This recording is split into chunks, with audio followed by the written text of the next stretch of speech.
क्योंकि बहू झूठ नहीं बोलती। सुधा और राकेश के 3 बेटे थे। शादी के बाद तीनों माँ बाप से दूर रहते और सिर्फ त्योहारों में आते। माँ जी, पिताजी, अगली बार आप लोग हमारे घर आइएगा। अरे नहीं बहू, सब यहीं आ जाते हैं तो घर खिला खिला लगता है। हाँ बहू, तू हमेशा बुलाती है तो जरूर आएंगे तेरे पास भी। हाँ हाँ, दीदी का घर बड़ा जो है, सब कुछ अपनी शादी के बाद दीदी को ही तो दे दिया था। हमें भी दिया होता तो हम भी बड़ा घर लेते। क्यों सुनील? अरे नहीं नहीं, पापा ने सबको एक बराबर ही दिया है। छोटी बहू, क्या चाहिए तुम्हें, बोलो। वो आपके सोने की चेन वाली घड़ी है ना, वो अगर आप मुझे, तभी वहाँ मजली बहू भी आ जाती है। और मुझे ना आपका मंगलसूत्र कितना लंबा, सुंदर और भारी भी है। अरे हाँ हाँ, तुम दोनों को ही दूंगी बहू, चिंता ना करो। चलो अब खाना लगाओ, खाना खाया जाए। सभी मिलकर खाना खाते हैं कि पड़ोसन आ जाती है। अरे सुधा बहन, थोड़ी चीनी तो देना, घर में शक्कर नहीं है और मेहमान सर पर बैठे हैं। अरे छोटी बहू, चाची को शक्कर तो दे दो। अरे मजली दीदी, आप दे दीजिए ना, मैं यहाँ कम आती हूँ तो मुझे पता ही नहीं है कि सासू माँ सारी चीजें कहाँ रखती है। और तुम, मैं कौन सा यहाँ रोज शक्कर फाँकने के लिए आती हूँ, मुझे भी नहीं है पता। तभी बड़ी बहू हाथ में चीनी की कटोरी लेकर आती है। चाची, शक्कर आप लोगों का बड़ा सहारा है माँ जी और पिताजी को, वरना हम लोग तो यहाँ रहते ही नहीं।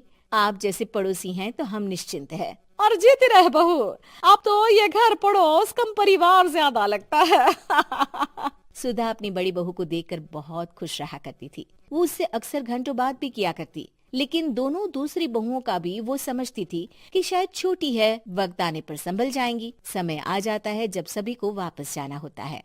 माँ जी, हम लोगों की फ्लाइट पहले है, हमें इजाजत दे। वो सास के गले लगकर चली जाती है। थोड़ी देर बाद छोटी बहू कहती है, माँ जी, मैं ना ये सोफे के कवर और चादरें ले जा रही हूँ, यहाँ तो ऐसी ही पड़ी रहेंगी। हाँ हाँ बहू, ले जा, और कुछ चाहिए तो बोल। और तो चाहिए बहुत कुछ, पर चलिए कोई बात नहीं, अगली बार ले जाऊंगी मैं। ऐसे ही मंजली बहू भी घर का बहुत सारा सामान ले जाती है। सभी के जाने के बाद सुधा राकेश से कहती है, घर कितना सूना लग रहा है ना। हाँ, और खाली भी। तुम्हारी दोनों बहुएं सब बटोर गई। अरे ठीक है ना, हम दोनों ही तो हैं, कितना सामान लगेगा, फिर उन लोगों की नई गृहस्थी, इतना मत सोचा करे। समय बीतता है। ऐसे ही हर साल त्योहारों में सुधा और राकेश के बच्चों की बहू आते और जाते वक्त ढेर सारा सामान पैक कर कर ले जाती। लेकिन कुछ ही सालों में सुधा का देहांत हो जाता है। पिताजी, आप यहाँ अकेले क्या करेंगे? हम लोगों के साथ चलिए। अरे नहीं नहीं बहू, इस घर में सुधा की यादें हैं, मैं उसे नहीं छोड़ सकता हूँ। अब तुम लोगों की माँ नहीं रही। देख लो, वैसे तो मैंने उसके जीते जी सब कुछ दे दिया है, लेकिन कुछ उसका पर्सनल कीमती सामान था जो ये है, ले लो। सामान में होती है एक घड़ी और एक मंगलसूत्र। माँ जी ने कहा था कि वो ये घड़ी मुझे देंगी। हाँ हाँ, पिताजी, माँ ने सबके सामने ये घड़ी सरिता को देने के लिए कहा था। उठा लो सरिता माँ की घड़ी। अब क्या था, छोटी बहू फट से घड़ी उठा लेती है। और पिताजी, ये मंगलसूत्र तो माँ ने मुझे ही देने को कहा था, याद है ना? वो सभी की ओर इशारा करती है। तू भी ले ले ये हार बेटा, कोई बात नहीं। मंजली फटाक से हार उठा लेती है। ससुर बड़ी बहू की तरफ देखते हैं। तुझे क्या दूं बेटा?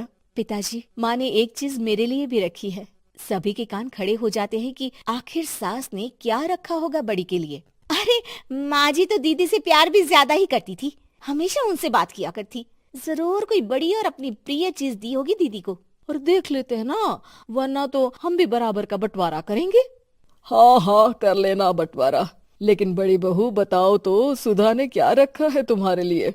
अभी तो हम लोग यही हैं पापा जी, जब जाने लगेंगे तो बता दूंगी। बड़ी बहू के मुंह से ये बात सुनकर बाकी 2 बहुएं सोचने लगती हैं कि आखिर क्या है जो दीदी को सासू माँ देकर गई हैं। दीदी, ऐसा तो नहीं ना कि पूरे घर का आधा हिस्सा माँ बड़ी भाभी को देकर गई हो? तभी वहाँ ससुर आ जाते हैं। नहीं नहीं, ऐसा कुछ नहीं है। मकान तो तुम तीनों का बराबर से है। देखो, बड़ी बहू से तुम्हारी सास ज्यादा जुड़ी थी, न जाने क्यों घंटों बात किया करती थी। पता नहीं क्या देकर गई है उसे। और ससुर जी, आपको क्या पता, चालाकी से पूरे घर के पेपर में साइन करवा लिए हो, या फिर कोई छुपा गहना।